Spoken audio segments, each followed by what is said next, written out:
Hey my friend, welcome to your Chordal guitar lesson of the week, and today I'm gonna show you 10 chords that are beautiful to use with a partial capo. But just before we start, I want to celebrate because this is my Chordal lesson number 100 on the channel. That is crazy.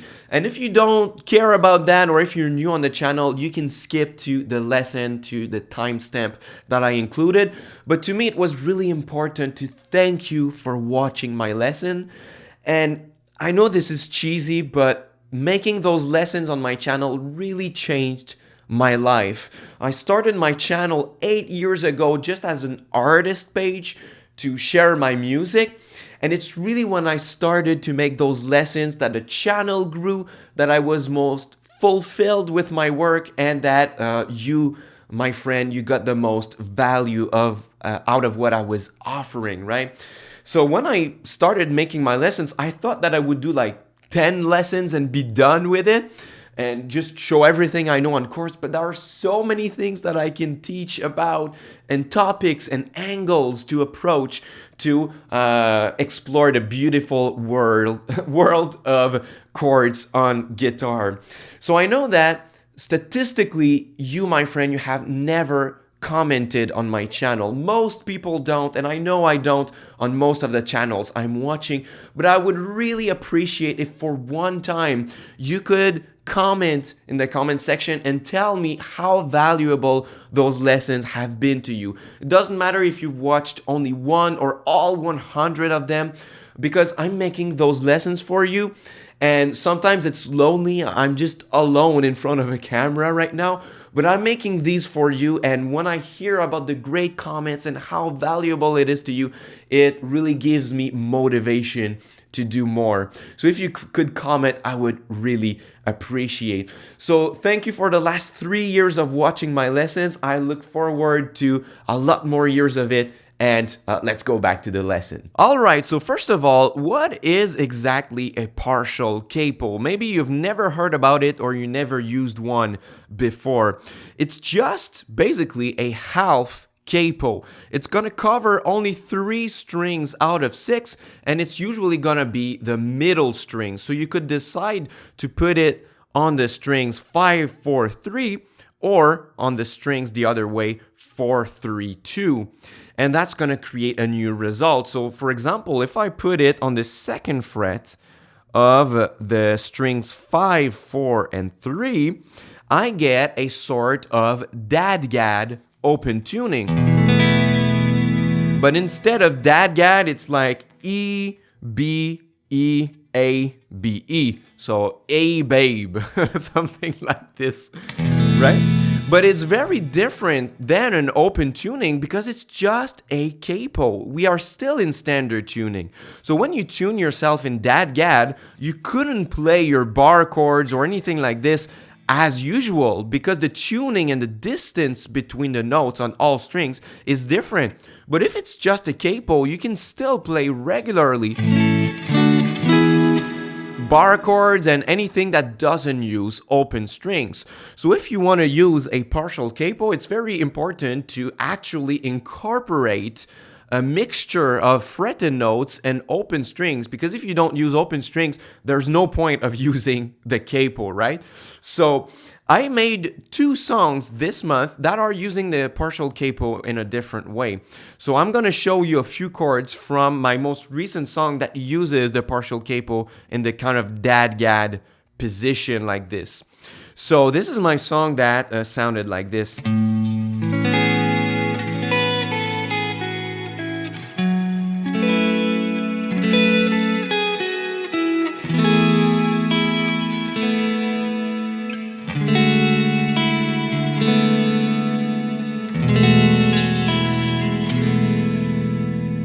Beautiful chords. So let's take a look at some of those chords. The first one is an A major 9, I believe. Right? And this is the kind of chord that you could technically play without the partial capo, but just because it's much more comfortable to play it like this, I really like this chord because of the open 4th string that I don't have to fret in this case. So that's a really good one. And then I wanted to play a F sharp minor spread triad like this. And I'm using a lot of spread triads in this lesson. So I could play it with open strings like this. But my problem with this chord is that if I play the third and second strings, this is exactly the same note, just one octave apart. So most of the times I want to avoid doubling notes in my chord because this is a missed occasion to add more color to my chord. So what I'm doing in this situation is that I'm gonna move my fretted note that makes the octave either down or up just to reach another note. So in my case, I moved it up until the 12th fret, and now it sounds like this. Much better. Then I played an E major spread triad, and this one is already very colorful. I didn't have to move anything. Really nice, especially because of that open third string that is being pushed by the partial capo. Then I wanted to play a D major, but I had the same problem here. So the fourth and third strings are basically exactly the same note. So what I did is I moved my fretted note on the fourth string just one fret down, and now I've got this chord. Ah, wow, this one is so beautiful. So you get the difference between something like this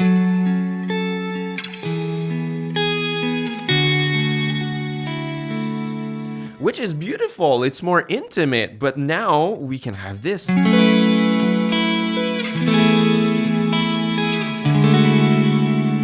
Isn't it so beautiful? I mean, that's why I love chords so much, right? And then the last one in the progression is actually a chord that I'm using a lot in dadgad, because when you play in dadgad and you play all of the strings open, you get a sort of sus4 chord, and it misses the major third in it. So I'm actually playing it on the fourth string, and in that case, that's gonna be on the 6th fret of the fourth string. And now you've got your major chord, but you still have that 11th, that sus4, it's still there with the third, so it's a nice friction to have. So that's basically the chords I was using here.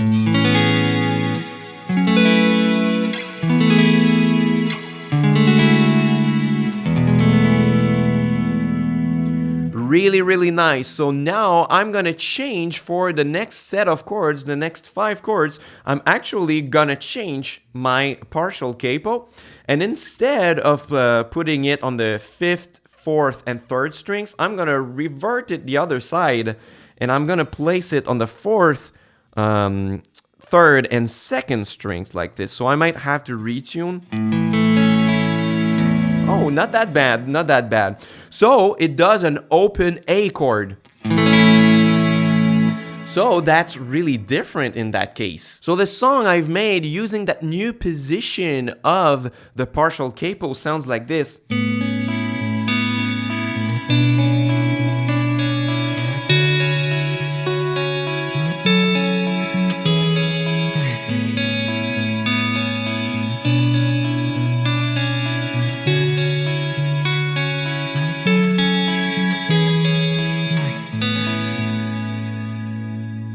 So basically, you can notice that I'm still using some kinds of spread triads, but they are even more simplified in that case. And if you want, I have a whole lesson on how to use these chords here for ambient guitar.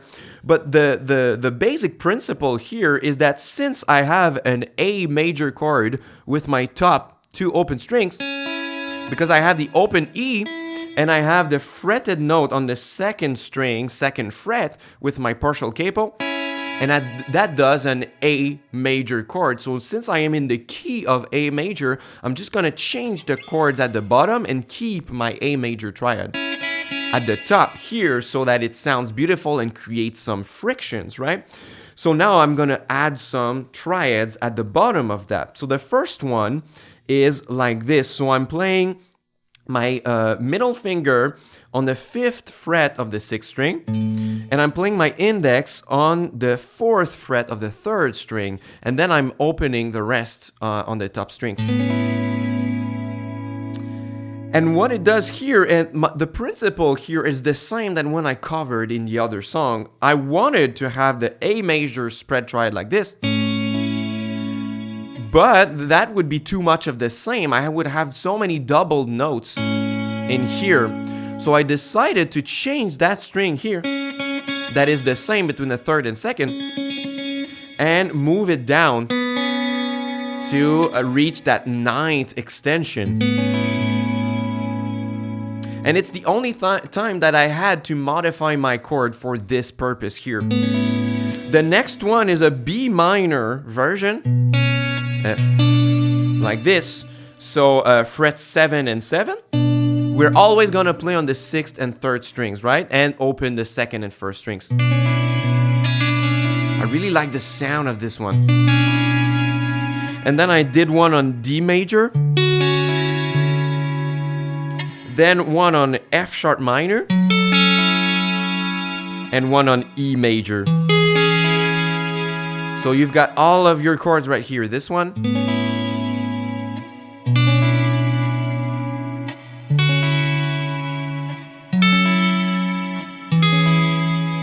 So you could basically try all of the spread triad chords in the key of A major, and when you find chords that have too many notes in common, you can just locate which of this note is the same and just move it down or up to have a great extension in it, and that's what I did here. And if you want more help with that, with spread triads and everything that I covered in here, this is what I cover in my free mini course, Ambient Guitar Chord Structures, that you can get first link in the description box. So in this mini course of about 45 minutes, we are exploring what are spread triads. I'm going to spend more time to explain these chords. I'm going to show you how to harmonize any key you want. So you could do it in A major like we just did, to be able to play spread triads fluently on the fretboard in any key you want, and you can download the chord charts and exercises for free. So that's a really great resource. I want you to have it. It's by clicking on the first link in the description box. All right, thank you so much for watching all of my lessons after all the years, and until next time, au revoir.